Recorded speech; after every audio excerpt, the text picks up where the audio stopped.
벼구경 명상 개송 51번, 52번 제가 신도 차타빠니와 파사익 왕 이야기입니다. 경전에서 종종 국왕들의 이야기가 나오는데 오늘은 꼬살라국의 파사익 왕, 파세나디 왕의 이야기입니다. 지난번 개송 47번 서가족 멸망 이야기에서 파사익 왕의 불우했던 말년이 한번 언급된 바가 있었습니다. 오늘 이야기는 꼬살라국 수도였던 사와띠에서 부처님이 머무실 때 그곳에 있던 제가 신도와 그리고 파사익 왕의 이야기입니다. 파사익 왕은 영토를 확장시키면서 수많은 사람들을 죽였다고 하는데 어느 날은 반란을 모의했던 반역자를 500여 명 잡아서 사형에 처하고 되돌아가는 길에 그때 부처님의 가르침을 듣게 됩니다. 그 자리에서 부처님께 참회를 하고 진심으로 귀의를 하게 되는데 통찰력이 뛰어난 파사익 왕은 그 후로 자주 부처님을 찾아뵙고 이것저것 가르침을 청하기도 하면서 법문대로 실천하려고 노력하며 수행했던 파사익 왕입니다. 오늘도 법구경 이야기 명상으로 여러분들의 마음 알아차림 수행 한번 시작해 봅니다. 지금 현재 여러분들이 계시는 여기 이 순간 마음의 긴장과 몸의 긴장을 자연스럽게 풀어보는 시간 호흡 명상부터 먼저 해봅니다. 몸 기본 자세부터 먼저 잡아볼까요? 여러분들이 계시는 자리에서 편안한 자세로 한번 앉아봅니다. 바닥이나 소파 또는 의자에 앉으셔서 현재 내 몸과 다리에 닿아지는 느낌 그리고 내 몸을 완전하게 편안하게 자세를 한번 잡아봅니다. 허리는 반듯하게 펴시고요.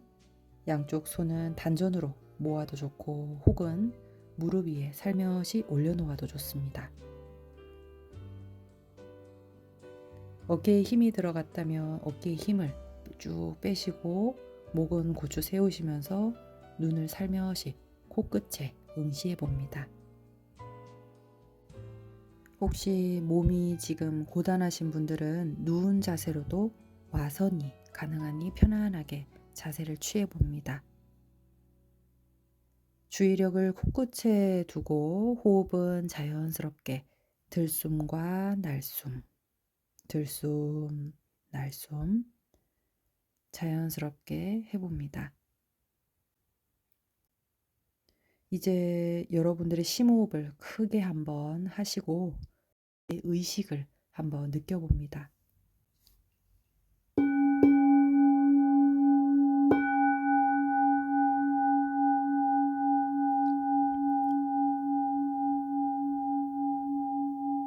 들숨과 날숨, 들숨, 날숨.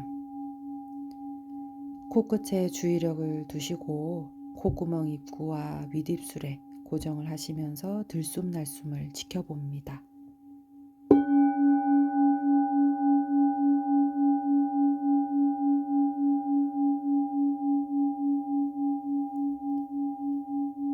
마음을 호흡에 들숨 날숨에 주의력을 두어 봅니다.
이제 호흡은 잠시 내려놓으시고 법구경 개송 의미에 마음을 두어가면서 법구경 명상 시작해 봅니다. 경세 소리와 함께 법구경 개송을 3번 정도 낭독하겠습니다.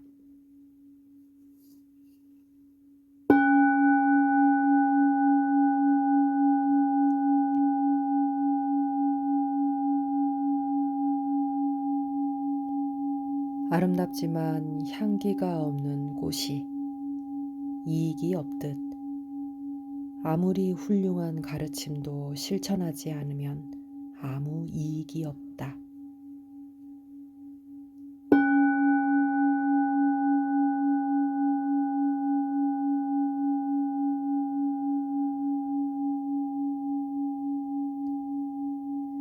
아름다우면서 향기로운 꽃이 많은 이익을 주듯 잘 설해진 훌륭한 가르침도 따르고 실천해야만 많은 이익이 있다.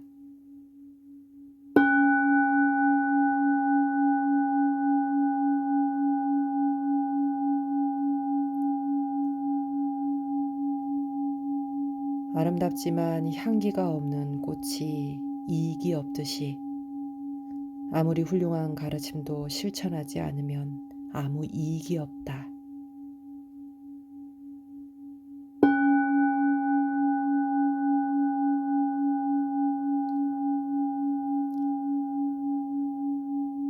아름다우면서 향기로운 꽃이 많은 이익을 주듯 잘 설해진 훌륭한 가르침도 따르고 실천해야만 많은 이익이 있다.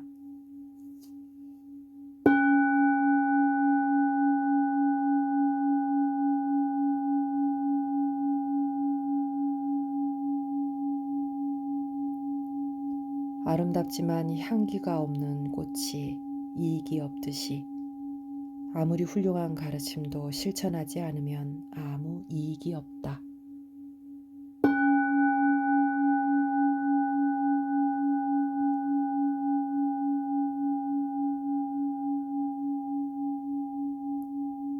아름다우면서 향기로운 꽃이 많은 이익을 주듯 잘 설해진 훌륭한 가르침도 따르고 실천해야만 많은 이익이 있다.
네, 여러분 본 명상 개송 뜻에 집중이 되던가요? 호흡 속에서 개송 뜻에 주의력을 기울여서 지속적으로 부처님 말씀, 그 가르침 구절 구절을 내 가슴에, 내 마음에 이렇게 새기시면 온전하게 나에게 들어와서 실천하는 데 있어서 여러분들에게 많은 도움이 될 겁니다. 오늘 개송은 앞서 이야기했듯 부처님이 꼬살라구 사와띠에 계실 때 제가 신도였던 차타빠니와 파사이 왕의 두 왕비에 관련해서 개송을 설하셨습니다. 부처님 시대의 왕들의 이야기가 경전에 종종 보이는데요. 예를 들면은 아미타경. 아미타경의 탄생 배경을 보면 부처님께 귀의했던 마가다국 빈비사라 왕은 부처님의 말씀을 잘 실천하기도 했지만 말년에 아들 아자타 사또 왕자가 반역을 모의해서 빈비사라 왕이 옥중에 갇혀서 굶어 죽임을 당하던 그 와중에 그의 왕비가 너무너무 괴로워했는데요. 아들에게 죽임을 당했던 왕의 그 인과 이야기를 왕비에게 말씀해 주시면서 완전한 즐거움만 있는 아미타 부처님의 극락세계에 대해서 말씀해 주신 것이 바로 아미타경입니다. 그리고 오늘처럼 꼬살라국의 국왕 파사이 왕은 부처님과 나눈 대화들에 일화가 많습니다. 파사이 왕은 먹는 것을 워낙 좋아해서 부처님께 청한 다이어트 방법에 대한 법문도 있고요. 그리고 남의 아내를 또 취하려고 했던 그런 시기, 질투, 여러 가지 인간의 오용락에 관련된 법문들이 많이 있습니다. 그리고 부처님 시대의 대국들의 국왕들은 사실 모두 안타깝게도 자식들에 의해서 죽게 되는 게 특징입니다. 이는 그만큼 인간의 오용락, 탐진치, 집착, 애착, 그렇게 어리석음, 탐욕 이런 것들의 모든 인연 과보가 혹독하리만큼 매우 리얼하게 보여주기도 합니다. 이생의 부모와 자식 간의 인연으로 만나서라도 반드시 되갚게 되는 것이 인과입니다.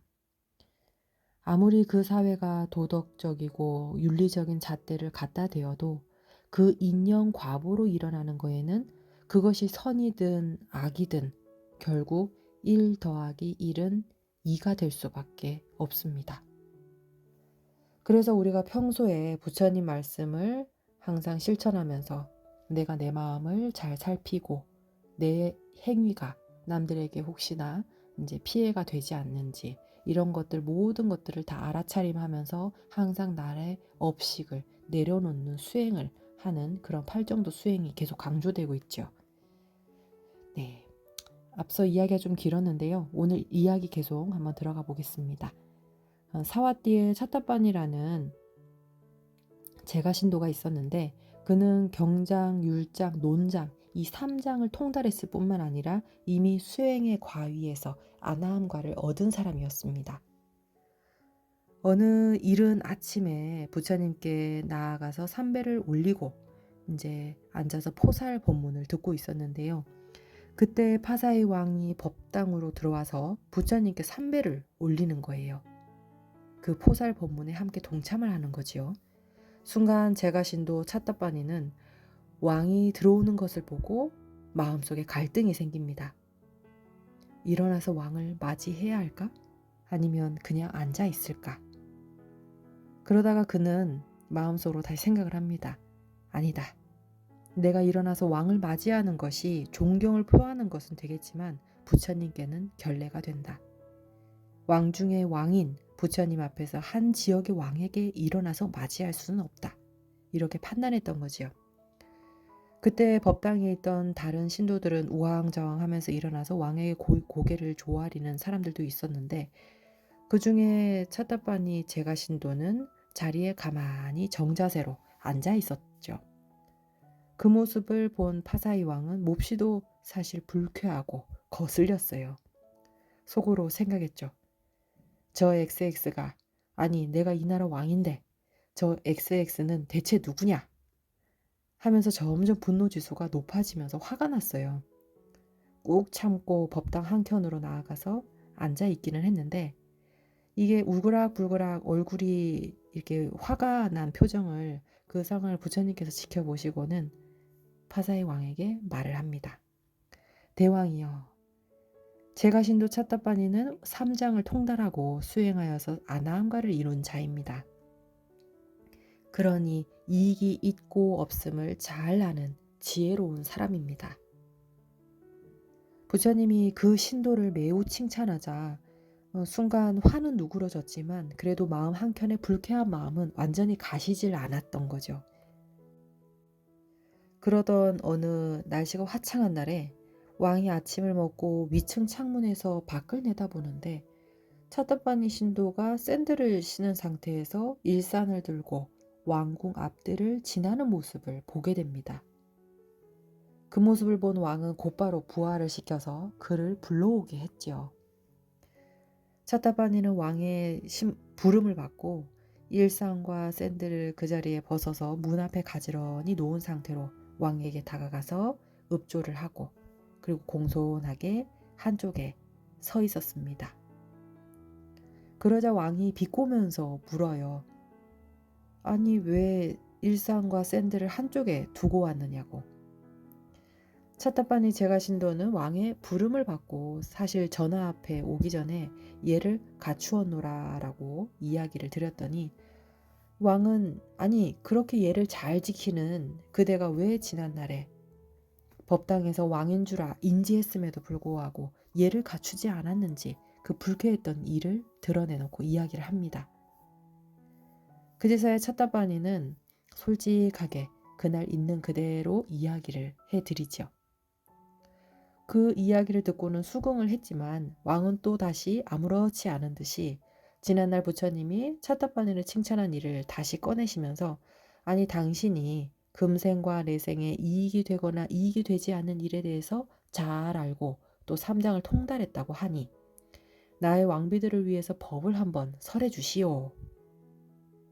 그러나 차타파니는 왕궁에서 부처님 법을 이야기하려면 사실 당연히 스님네들을 초청해서 하는 것이 옳다는 뜻을 밝혔습니다.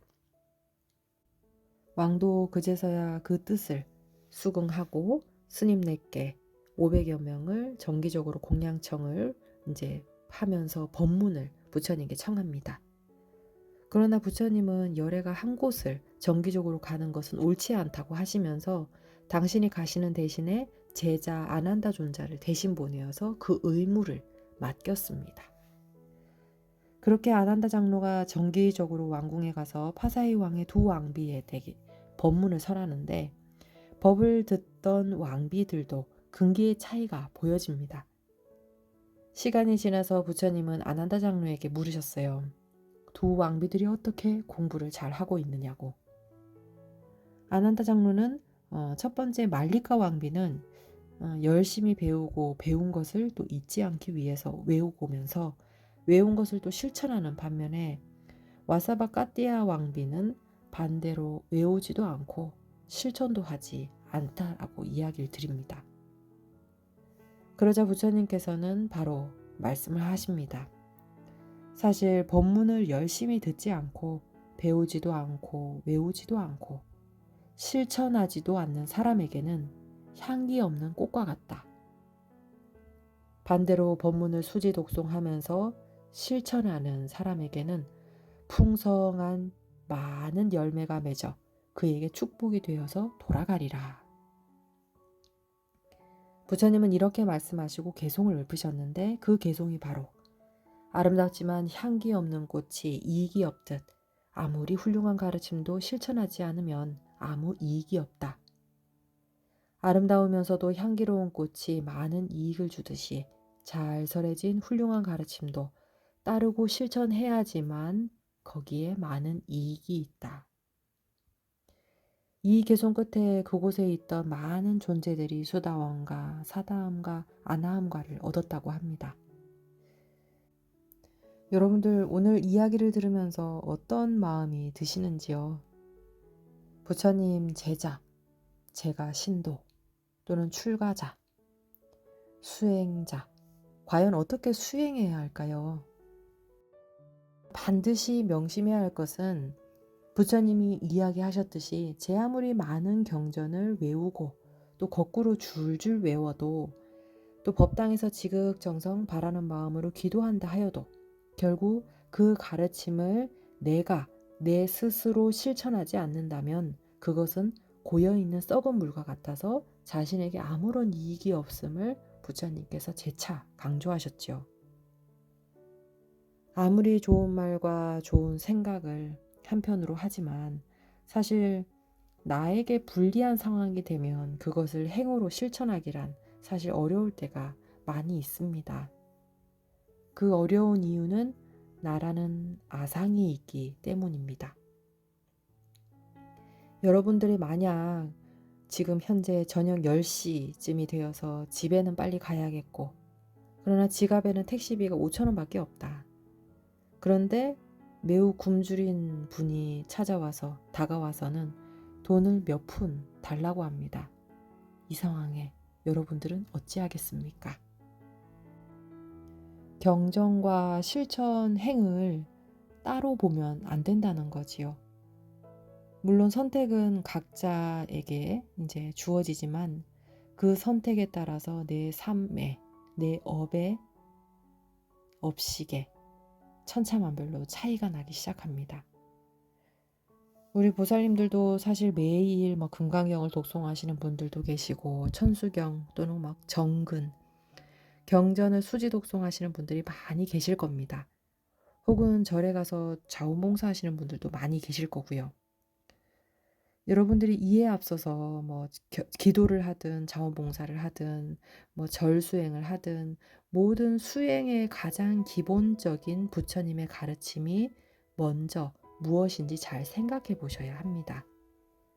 아무리 남을 돕고 승보공양을 올리고 지계를 지키고 경전을 수백 번 독송하고 이 정도면 부처님이 복을 주실 거야 라고 하면서 겉으로는 훌륭한 불자인 것 같고 저 또한 마찬가지예요. 저 또한 훌륭한 수행자로서 하는 것 같지만 사실 그것은 겉으로 보이는 모습이고 애초 그 마음자리가 어떠한지 그것에 따라서 내 수행의 과잉은 천차만별로 차이가 난다는 겁니다. 진정 내가 어떻게 마음을 쓰는지 잘 살펴야 합니다.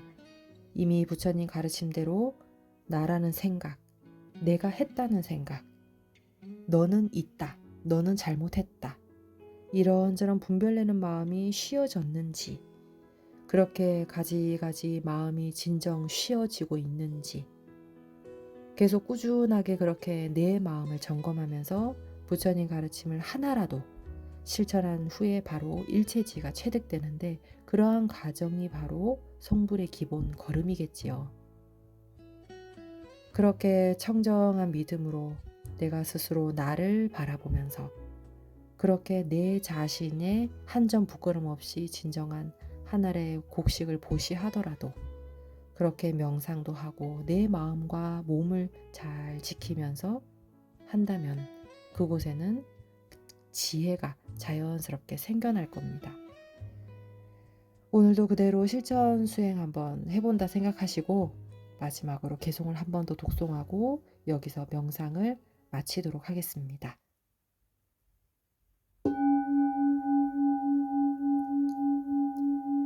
아름답지만 향기 없는 꽃이 이익이 없듯 아무리 훌륭한 가르침도 실천하지 않으면 아무 이익이 없다. 아름다우면서 향기로운 꽃이 많은 이익을 주듯 잘 설해진 훌륭한 가르침도 따르고 실천해야지만 많은 이익이 있다.